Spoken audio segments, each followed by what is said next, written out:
jump on in, mate. Yeah. Right, oh, before we start, Yep. can you read that number plate on the left-hand side? GV23HXP. Excellent, Yeah. jump on in. Yeah, good idea. I don't trust anyone, mate. I don't trust anyone. No, it's all right. That's a very good point. All good. I would do the same. Right, I will let you get all set up. Yeah, cool.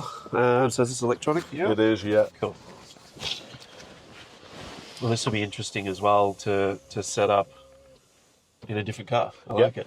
So I would go through, obviously the seating. I'd talk about applying the brake fully down just to see your reach and to see how far down you can go. I would go clutch because that's the only one that is depressed. Goes further, of course. Away. Yep, very good point. I'm going from an automatic. That's okay. It's fine. Not a problem. I honestly would love to teach manual, and I kind of did when we had our little Fiat 500. Yeah. But it's not popular enough. No. So we can't make business out of it. There's definitely the tide has already turned in relation to automatics in the UK. I heard at the airport, yeah. Because when I came in 2018, back in 2018, they had nothing but manuals. Now, do you need accessories on? You shouldn't do it. It will stay on for maybe 3 or 4 minutes or so. Interesting. So what would you do with mirrors? How would you set someone up with mirrors? Okay. May I ask? I would ask this then. With that right-hand door mirror, can you see anything of your car? Can you see a little bit of your car? Yeah, a tiny sliver. Really good. That's fine. Yeah. Then that road in the background where those cars are parked, that's as high as we really need to see. So can you see loads above those vehicles in the distance? No, it's not going to go up. No, you should move it down. Oh, right. So those vehicles that are parked behind us in the distance, tell you what I'm going to do. I'm just going to turn our power on. Yeah, go for it. Just so the dash camera powers up and people can see what we're talking about. That's all. Of course, yeah. So those vehicles in the background, you should be able to see them, but not much above. Like at the top of the mirror? Yes. Right. Because then that increases of the amount that you can see on the road. Okay, interesting. So anything above those cars in the distance is waste. Oh, okay. So when you do that, you're seeing sky. We're not looking at birds, we're not looking at planes, we're not looking at trees. So I would use the door handles as a reference point for just starting point, and I would put one of them in the corner, but it depends. Okay. So the front door handle for this one, it seems fine. Like the front door handle on mine, but the rear door handle on mine's way too high. Okay. So that's the reason why I don't use door handles anymore as well. And I do hear a lot of instructors do. I always give people the analogy of my old Tesla that I had. Yeah. That you've got no door handles to work off. And cars are going to go like that as well. Yeah, good point. So I always work off the proportions of what you need to see as opposed to anything fixed to the car that we're driving in. It's subjective to your environment though, isn't it? Or Interestingly, in the US, I find people set their mirrors outside of the line of the car. So like they right out? Right out. Yeah. But I've found that the glass that they use in the exterior mirrors in the US is different than we see here. That it's a flatter glass, so therefore they don't get as wide a view. So I can understand them setting it wider to then reduce the risk of blind spots. But because we've got the convex or curved glass, it's not so bad. Does the sort of like image that you see in these side mirrors, is it similar to what you've got back home? Do you think have you got convex or curved glass in your? I lost my phone in the car. Did you? Okay. You got a picture. We'll get it when we get back. Yeah. We'll get a picture of us for sure. But I was going to show you. I've got a picture of how I would set up the mirrors in the car on the phone. But I also show because sometimes they put too much of the body in the mirror. They do, that's waste as well. Yeah, that's waste. So I talk about it in those terms of waste. So. If you see too much of the car, it's waste. If you see too much of the sky, it's waste. Yes. Okay. We're trying to see as much of the road as possible. Yeah, gotcha. Yeah. No, that's a very good point. I never would have thought, and I'm all about that because I don't like using a one-size-fits-all method where it doesn't actually fit with other vehicles. And that's how I test methods that instructors try to teach me when I'm teaching them. Yeah. I'll give them that scenario of, well, hang on a minute, you're talking about door handles. I drive a Tesla. Yeah, it doesn't have door Doesn't have handles. door. Where should I put it with that? Yeah, I didn't even think of that. Yeah. Well, it does, but they're not popped out, right? That's they're right. Not, You're protruding. You're stick your thumb Yeah, in, which right. is crazy. But yeah, well, I had my old instructor. He goes, "I'll just push the mirrors all the way out," because I saw him recently, a couple of years back. He goes, "Push the mirrors all the way out," and I go, "All right, I'll give it a try."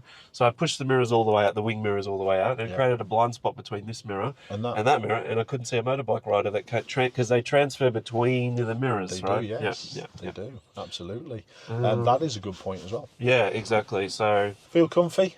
yeah, I think so. Now I have to ask, because I've had massive arguments, I would say, with about head positioning on the wheel. Okay, yeah. So I say 9 and 3 thumbs up. 9 and 3 is where you get the best control of the vehicle. I mean, that's why race car drivers are there. Fine. We're not racing, obviously. Access to controls. Yeah. So you can access your controls. I mean, they're all here at the 9 and 3 position.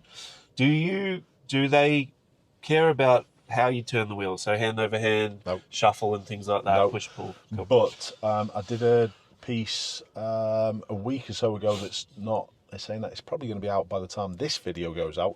Okay. It's complicated. I shot it a week or so ago, and it's not out yet at the time of filming this, but it will be already out by the time this video goes out. Right. If you're following. Okay, yeah, gotcha. And I just did a little piece on instructors, I don't think in the UK do a good enough job at what we call the pull-push method. Yeah. They let people steer anyhow, which is totally fine for the driving test as long as it's under control. Yeah.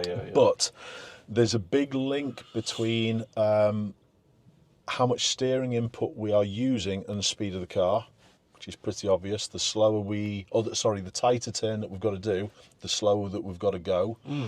And I just did a little piece on getting people to reach their opposite hand. So if we're turning right, if we're going this way, we'll do a pull push. Yeah. But as soon as the steering's set, I like to get people reach this opposite hand up so they can start gliding it back smoothly and early. Because if you're unwinding steering, what can you then do with your speed?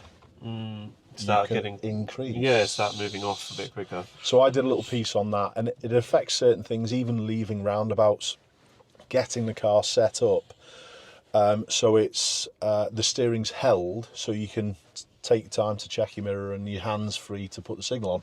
If you're crossing your hands, how are you going to left signal like that? Yeah, that's right. Yeah, well, and they talk about airbag deployment and all that kind of stuff, and your hands across the wheel. Let's just destroy that myth here and now. Yeah. If you're going to crash, why are your hands on the wheel? Yeah, exactly. Why do you need your hands on the wheel if you're going to crash? Yeah. All you're going to increase is, and this is the reason why one of the reasons why, if you ever go and do any track day, they'll get you sitting closer to the wheel. Can you at the minute put your hands on the steering wheel and push yourself back in? And no, you can't. You're in a good spot because you can't lock your arms out, so therefore in an accident, you're not going to be in that situation where you're destroying all your shoulders, your wrists, your elbows. Yeah. So if you are in an accident, literally take your hands off the wheel. No problem. So I mean, my whole thing about it's control anyway. I'd just move away from the whole airbag thing. I'd you shouldn't try not to avoid a crash, and if you do crash, you'll probably, your hands will go down. But anyway, all right, cool. No problems. You can start us up, press the clutch, press your power. I see it's a tap, unlike that Peugeot. Yeah, no problem. So we've got a 2.3 turbo, 280 brake horsepower, 400 newton meters of torque. It's a pokey little thing. It's only as fast as you press the pedal. That's mine. We do kilowatts. Kilowatts. Kilowatts. Couldn't tell you what that would be. So I've got lower than brake horsepower. It's probably 230. I don't know the conversion. I'm terrible at it, but Me too. my car's 392 newton meters of torque. Okay. So it's close to this anyway. That's the same, I think, the torque. But the kilowatts, I think mine's like 206 kilowatts or something. Okay. So Similar sort of power. kind of similar. Similar sort of power. Now, I talk about driving with headlights on low beam all the time. Yep. 24/7. So like these are on auto, are they? Yep. There will be driving lights on the car. But So you've got your DRLs, but the DRLs don't light up the rear tail lights. Correct. Yeah. So I talk about that and driving with them on. It's kind of like more of a European way, in my opinion, or it kind of helps with reducing your risk Yep. of being in a collision. So if you yeah. wish to switch yours to dipped headlights, switch dipped headlights on. Yeah, that's Totally interesting. So that's your parking, your low beam, your dipped. Yeah. And then when we do that, when I do that, what happens is when they're indicating, they accidentally switch on their high beams, full beams, right? So that's a good time to educate them on that. That's grip of the wheel. Yeah, yeah. That's grip of the wheel because they're holding with the thumbs to operate that. Yeah. So they just need to rest and usually use those two fingers to control. That's right. Yeah. So yeah, that putting full beams on when they're indicating is generally grip. So that's one of those little things going back to what I was saying before. Yeah, okay, cool, yeah. I like it because I can educate them on it. I do go through the headlighting. I do like a cabin drill, but I only focus maybe on one thing in the beginning because you don't want to overwhelm them. You're right. I just go, this is how you put your low beams on. This is what happens if you switch on your high beams. Sound. Then we go through that, the legality around it. What we would do here, if I was teaching a student today in this scenario, I wouldn't bother with the lights. No. They're sort of like not needed. So that mirrors what you've just said about in that need, we don't want to overwhelm. Yeah, so that's right. All I would do is just literally just give them what they need to carry out what we're doing today. If it's going to rain, talk about the wipers. Yes. If it's warm, talk about air conditioning, how to use the windows, those type of things. But yeah, exactly. Come on, less talking, more driving. Let's go. Yeah, apologies. Now, does the auto brake go off? Yeah, the brake just goes off. goes off.